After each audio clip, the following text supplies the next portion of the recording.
The first case set for argument is Sylvester versus Sacramento County Sheriff, case number 24-3390. And I understand, let's see, the appellees will be splitting time, but go ahead, Mr. Frank, with your argument. May it please the court, my name is Herman Frank. I am the attorney for the plaintiffs who are the biological parents, the mother and father of a person that was lost his life in the hands of the Sacramento County Sheriff. The cause of action is a federal civil rights action under 42 USC section 1983. The issue that apparently is here, and I'm a little bit surprised at this issue because I was pretty convinced that this is not an issue in the law, but there is apparently a question of whether you can bring a wrongful death action within a federal civil rights case. Can we back up, because I mean, is that distinguished from a substantive due process claim? You think that wrongful death claim, there's two separate questions, whether you can bring a substantive due process claim under 1983 and whether you can bring a wrongful death claim under 1983?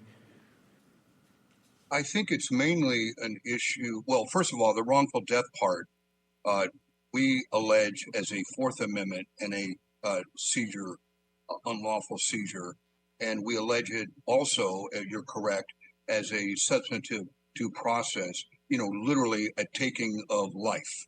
Life, liberty, the pursuit of happiness. Yeah, but you don't represent the estate, correct? Correct. And so this is an assertion of parents' rights, which have long been recognized in the Ninth Circuit, but not any place else that we know of. Correct. Okay. But wait, back up, because you said Fourth Amendment. What is your Fourth Amendment claim? Well, he was physically seized himself. Oh, but it's still on behalf of the. That's interesting. I didn't appreciate that, because you're bringing.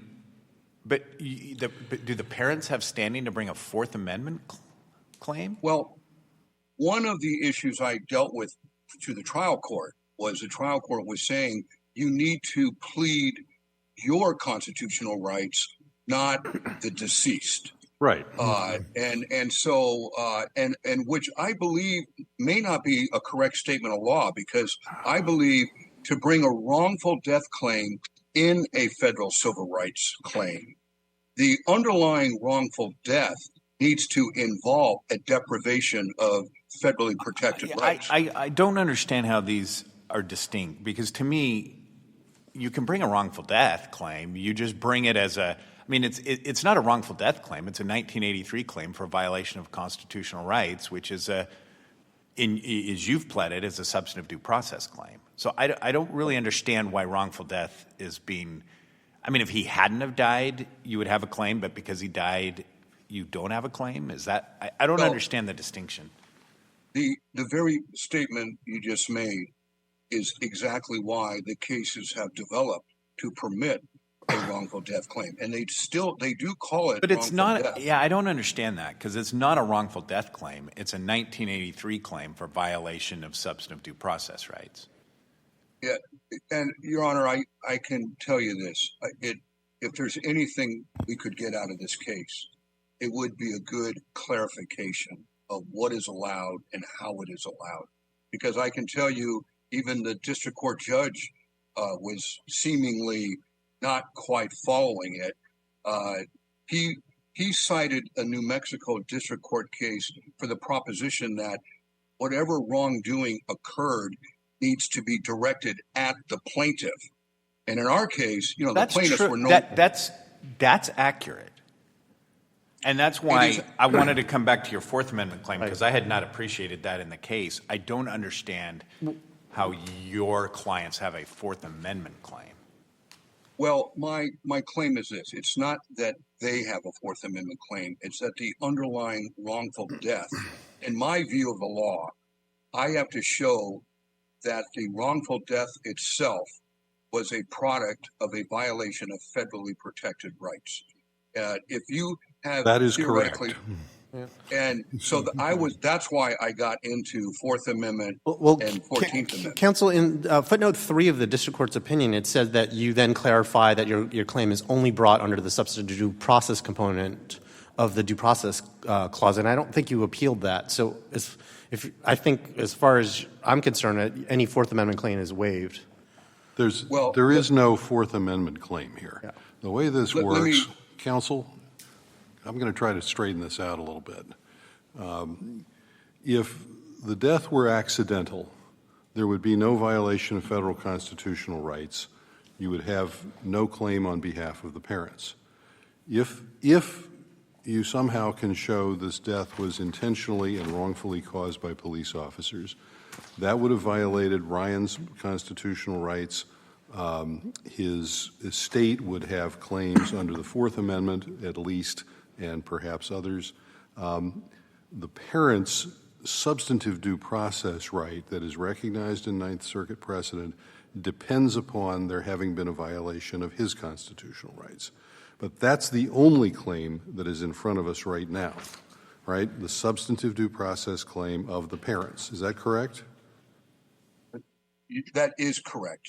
And the only reason, by the way, your recitation that you just gave us, I think that is perfectly what the rule is. And the only point I'm making, and I agree with the justice when he says you didn't appeal the Fourth Amendment issue. I'm sure he's correct on that. I'm only asserting Fourth Amendment to show that the underlying death violated. And that is causing confusion, but I think we can get through that.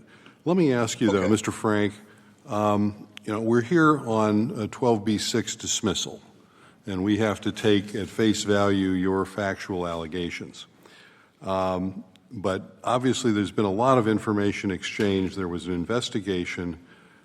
Can you explain to me, if and when you get to summary judgment, how the location of Ryan's cell phone and the nurse's comment to the family will get you past a summary judgment motion if we remand this, as to whether there was a wrongful killing here? Yes, let me explain that. And it's more than just the phone in the field. It's more than just that and what the nurse said. Some of the other items are that when the sheriff deputy picked him up, he was picked up for a parole violation for being too close to his ex, and she called it in. So the sheriff deputies, they picked him up. They actually drove the wrong way to go to the jail. They took on Watt Avenue, they took a right-hand turn and should take a left. And they ended up in this area where there's some kind of like a laundromat or a dry cleaner place, and then there's a field behind that. So they shouldn't have been in that territory at all. The other, What else do you have? The other item is that when he was in the ICU, one of his relatives was, looking at his dead body and noticed something about his forehead. And when she went to adjust his forehead, his entire scalp kind of came off. And it was a very weird sight. But that is another event that is consistent with if he were to have been grazed by a baton at the top of his head, it might create that kind of wound. That would be something we would submit. So these are particulars that are in the complaint. Driving the wrong way. Counsel, can we consider those the fragments, at least of the radio transmissions, in whether or not at this stage? Yeah,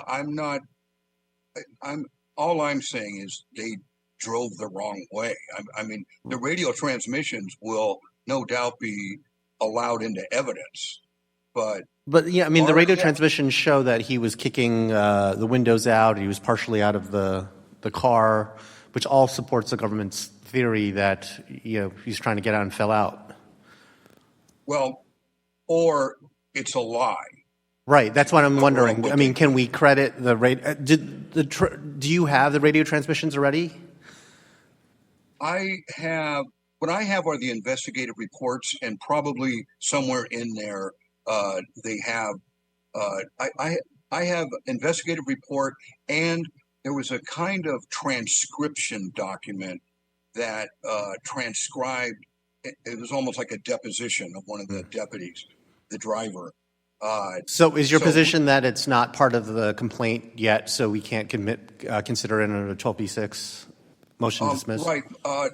The, police reports, they say right on them, don't copy, don't put them in the public realm. So I did not put it in the public realm. I've actually been chastised for doing that in the past, so I learned my lesson. However, our position is this. The deceased is, and I don't mean to be critical of him, but he was an overweight drug addict. And it's a bit of a far-fetched, implausible idea that he, as a handcuffed individual and seatbelted in the back of a car, a deputy's car, could somehow undo himself, smash the window. I thought he wasn't seat belted. I thought actually the officer was reprimanded for not seat belting him. Well, there's an issue about that because Okay, it sounds to believe me he like was. we're getting into sort of jury sorts of arguments. Could I ask you about one of the pleading questions on your Monell claim? I'd like to understand what constitutional right you think your clients have to have the death of their son investigated in a particular way. So that seems to be the crux of your Monell claim. Yes, there are two aspects of it, but what you just said is correct. The other aspect is they have a policy where they simply will not allow you to have the investigative reports. So my client, How does that, Brian sir, how does that violate the Constitution of the United States? it would be, I cite it as a procedural due process problem where he literally can't get to know the truth of what happened, whether he has a claim or not, whether there is evidence of foul play or not. You're all of saying, that. or, excuse me, counsel, but are you saying the United States Constitution gives citizens a right of access to police investigative documents because they have such a powerful interest in the case? Yes. Do you have any authority to support that assertion? I believe this would be a case of first impression on that. I believe and- that's correct. And Okay, but thank you. it is a reasonable rule, though. How could a parent know what went down? I mean, literally, they don't even know the names of the people. But you brought suit can't- and you got discovery and you now know those. So, okay, thank you. That answers my question, and I don't want to interfere with your rebuttal time. I would like 2 minutes. I'm down to 2:18 right now. I would also like to point out the fact that they didn't even investigate it, and talk to my clients and his family. Had they done so, they would have had all the information that's in the complaint, and they didn't do that. Okay. And I'm wondering why would they not do that? You want to reserve for rebuttal? Thank you. Yes. Okay, thank you. All right, we'll hear from the appellees here.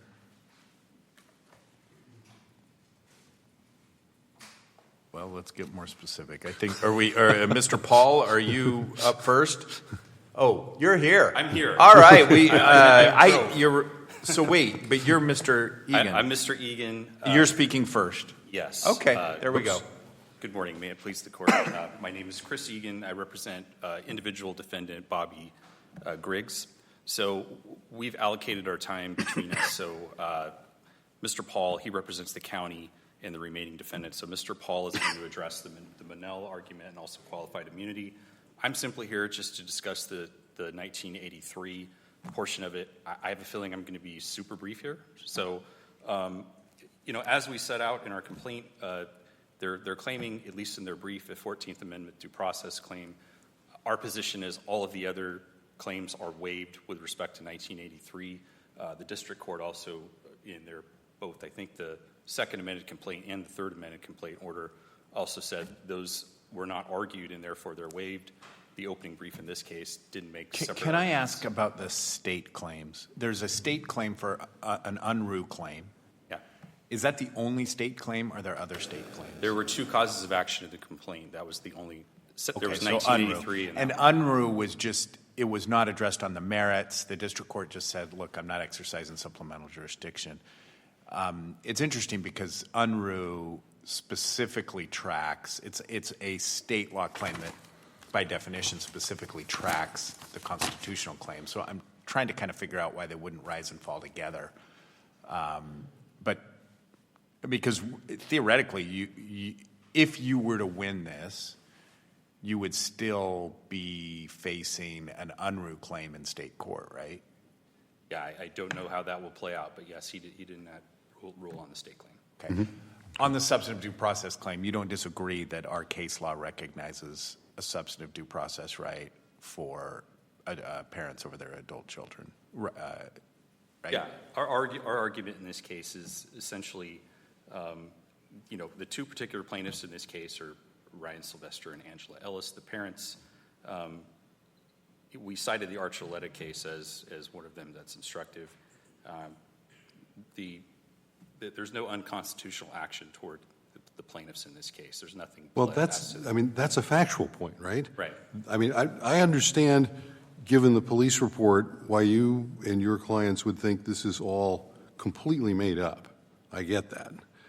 But you move to dismiss under 12b-6, how do we not assume a wrongful killing for purposes of this appeal?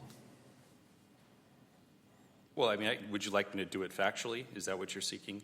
Well, the question, Well, in this case, applying Rule 12b-6 standards.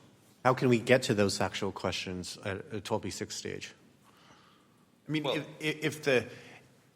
if the facts were somehow attached to the complaint, maybe you would have some basis, but they haven't done that. Is there a way you can have these facts shoehorned into a 12b-6? Well, the complaint is quite lengthy, and it does reference the recordings. It attaches. Right, yes, but we don't litigate factual disputes based on dueling reports and accusations. That's why I'm having trouble with the district court's resolution of this. Yeah, I mean, our position on this is the plaintiffs themselves did not allege any unconstitutional actions against them. Well, they did allege it. I mean, they alleged that their son was taken out back and murdered. How is that? Well, they're doing it under due process, and in that Right, case, but we've said in the Ninth Circuit, we've said that there is a substantive due process claim here. I mean, You would agree under the Constitution a government officer can't murder a citizen. Of course. Right. So, Yes. so that's the allegation as I see it. But then Right. the question whether or not, I mean, it seems like you're questioning the plausibility of it, but I don't know if we could do that at this stage given that we can't look at any of the other evidence that you've introduced. well, I think a lot of it was included in the complaint. So, for example, there are numerous quotes from the recordings in the complaint as to what occurred. And Right, but the complaint also says all that's a lie, right? Right, but I think that's, I think the court can look at it and say, is that just a speculative well, statement? I think What's speculative about? No, sorry, go ahead. No. I mean, what more needs to be pleaded? Well, I think there need to be specific facts to support the causes of action, and I don't think a conclusion. The accusation is that your client, Deputy Briggs, murdered, with the cooperation of 2 of her colleagues, murdered Ryan Ellis on a particular day at a particular place. Now, I understand there are lots and lots of reasons to question the credibility of that. I don't know how to resolve those kinds of questions on 12b-6, but if you can tell me, I'll listen at one more try. Yeah, I mean, I'm just going by what the district court did. So the district court cited the Iqbal case, talked about, looking at whether these are just conclusory allegations or whether they're supported. And the court decided those. Right, I understand it, but what more would be needed? Does she need an eyewitness to have to be cited in a complaint? You don't have to put evidence in a complaint. Well, the complaint, when you're looking at the complaint itself, it does say in the complaint he was put in the back seat. He was driven. He kicked out the window. The deputy in the complaint, in one of the recordings in the complaint, says, I saw he had kicked out the window. I needed to drive in a different direction in order to, because this is a larger man, to make sure he doesn't get out and cause an injury. He drives out, jumps out the window or gets out the window, falls and hits his head on the concrete. All of that's in the complaint. So, I mean, I think But the facts pled in the would complaint you- don't support the conclusory allegation that he was murdered. That's just a statement by counsel. There's nothing factually in the complaint to support that, and the district Well, court. didn't they also allege that he was taken to a field and killed there? Right, but it's contradicted by everything else in the same. What about complaint. the cell phone in the middle of nowhere? I just don't see how that a cell phone in the middle of nowhere has any How did it get there? connection to a constitutional violation. Huh? How did it get there? I don't know. I assume maybe he dropped his cell phone. I don't. The way I took that cell phone evidence to say is that if the facts are correct about him kicking out the window and that's how he died, then there's no reason why the cell phone would be in the middle of a field. So that suggests that that version of facts is not correct. Yeah, or it could just be that the cell phone was dropped before he was placed in the car. Right. Well, that's a problem. That's a factual dispute that I don't know if we can Can resolve. I ask you briefly, does it matter for any of our legal purposes today, and Mr. Frank, I hope you might address this in rebuttal, does it matter whether Ryan and Brianna were legally divorced at the time of his death for any purposes under federal or state law? Are you asking me? Or, Yes, oh. I'm asking you. And That was it's your something- time. I'll go. Yeah, well, I'm actually overlapping now into my co-counsel's time. So, that is something that, I don't know the answer to. Okay, It's something thank you. We didn't do. Yeah. Okay. Okay. Now we'll hear from Mr. Paul.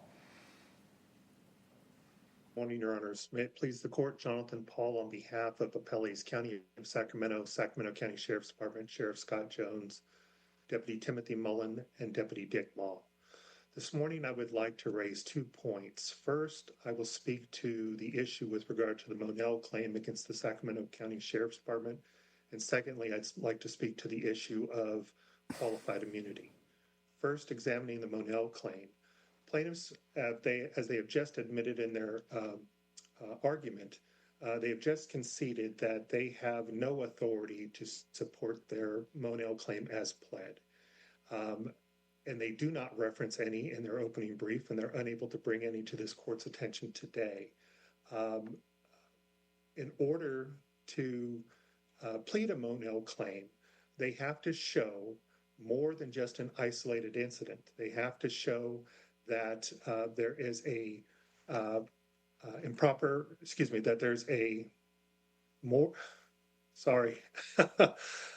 order to show liability for improper custom, they cannot simply predicate it upon an isolated or sporadic incident. It must be found upon the practices of sufficient duration and frequency and consistency that the conduct has become a traditional method of carrying out policy. Plaintiffs have conceded today that they are unable to establish or cite to any authority to support their Monell claim, and therefore I believe there's no remaining questions as to whether or not they've adequately pled Monell liability against the Sacramento County Sheriff's Department. So can you address qualified immunity? Because I mean, to me, that sort of collapses into the discussion we were just having. Because if the allegations in the complaint are true, which we have to accept at this point, that the police officers took him out and shot him, how would you have qualified immunity for that? Sure, and let me attempt to tackle the question which was posed earlier, Judge Nelson. So how do we get to those facts? Well, in ruling on a motion to dismiss, the court can, of course, consider the complaint and any exhibits thereto, as well as matters that can be judicially noticed pursuant to Federal Rule of Evidence 201, and that's provided for under Muir versus Little County of Mary Hospital.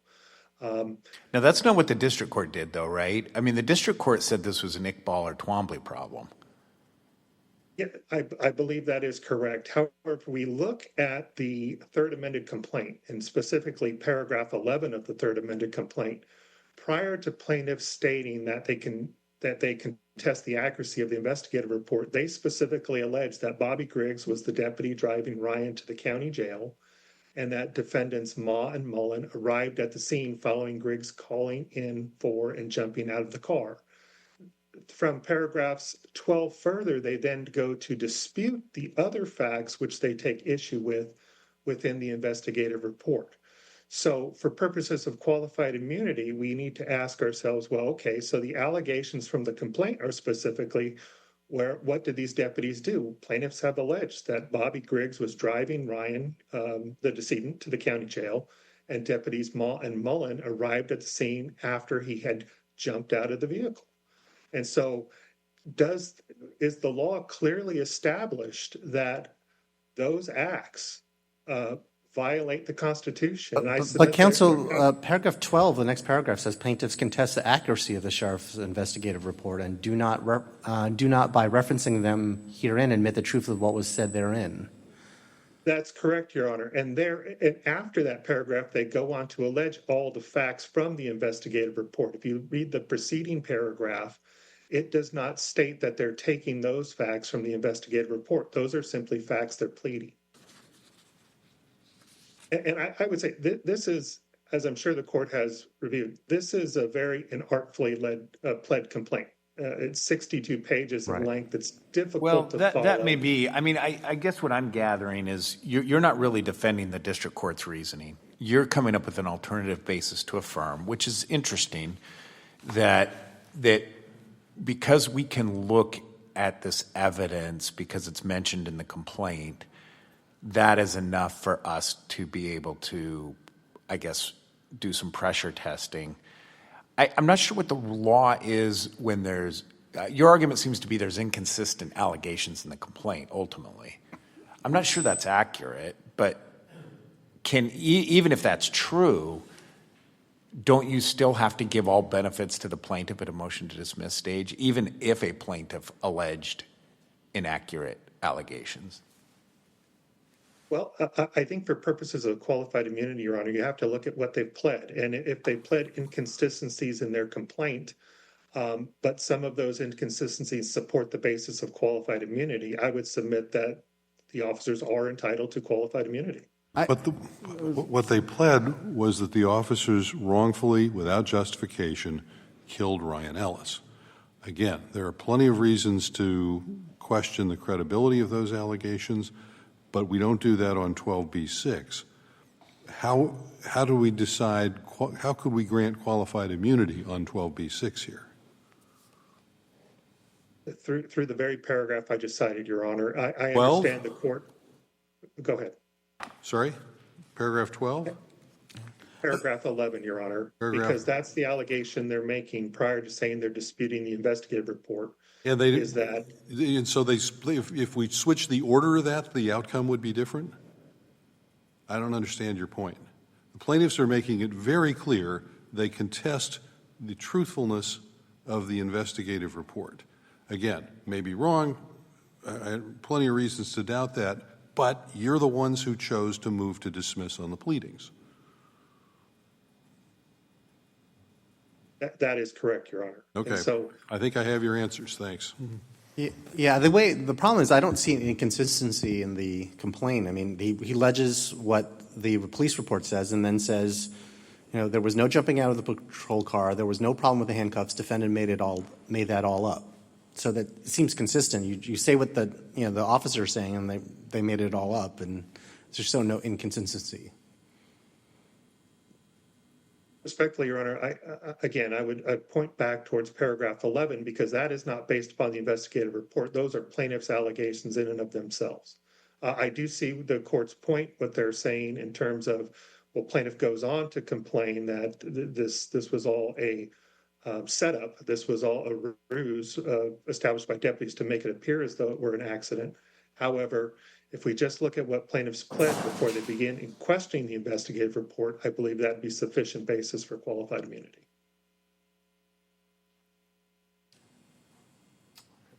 And on that, Your Honor, if there's no further questions, I'd submit. Thank you. We'll hear a rebuttal now. Oh, you've got to turn your mic on. Sorry. Your Honor, you had asked a question that you wanted me to answer as well, and I'm sorry I didn't quite get the question. Question is, does it make any legal difference for this appeal whether Ryan and Brianna were divorced at the time of his death? No. I'm sorry to answer so simply. First of all, they weren't divorced. There was a petition for divorce filed, but this all happened in the middle of it, so it was never finalized. Okay, thank you. And, okay, fair enough.